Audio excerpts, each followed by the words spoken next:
fait, pour moi, ça a commencé il y a 33 ans. Moi, je suis très cartésien. J'avais appris, je voulais savoir comment ça fonctionnait, à utiliser des baguettes de sourcier. Et j'habitais un village où il y avait une église romane, pardon.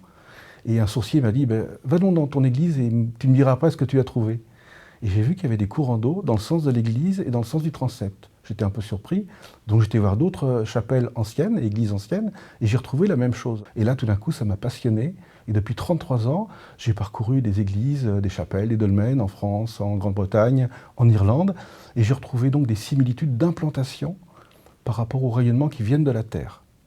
Ensuite, j'ai remarqué que l'église ou le dolmen avait aussi une orientation similaire vis-à-vis du soleil. Donc on avait une complémentarité de l'orientation au ciel et à la terre. Ce livre se présente en deux grandes parties.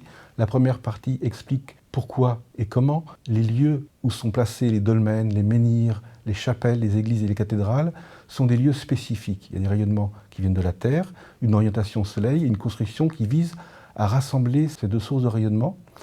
Et aussi, toujours dans cette première partie, comment aujourd'hui on peut se rendre auprès d'un menhir, auprès d'un dolmen, pour capter l'énergie positive qui est présente sur le lieu et bénéficier de ses bienfaits.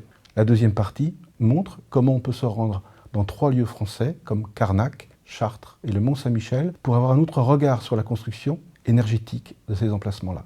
Cet ouvrage s'adresse à tout le monde, parce que tout le monde visite à l'occasion des vacances les hauts lieux. On remarque les prouesses des bâtisseurs, pour les gros mégalithes qui sont très lourds, mais aussi les prouesses artistiques. Quand on voit une cathédrale, c'est impressionnant. Mais tout le monde a ressenti à un moment ou à un autre, en entrant dans une cathédrale ou sur un haut lieu, qu'on a l'impression d'être ailleurs. Il y a une atmosphère particulière. Donc, en lisant ce livre, les gens pourront comprendre pourquoi c'est différent et avoir un autre regard.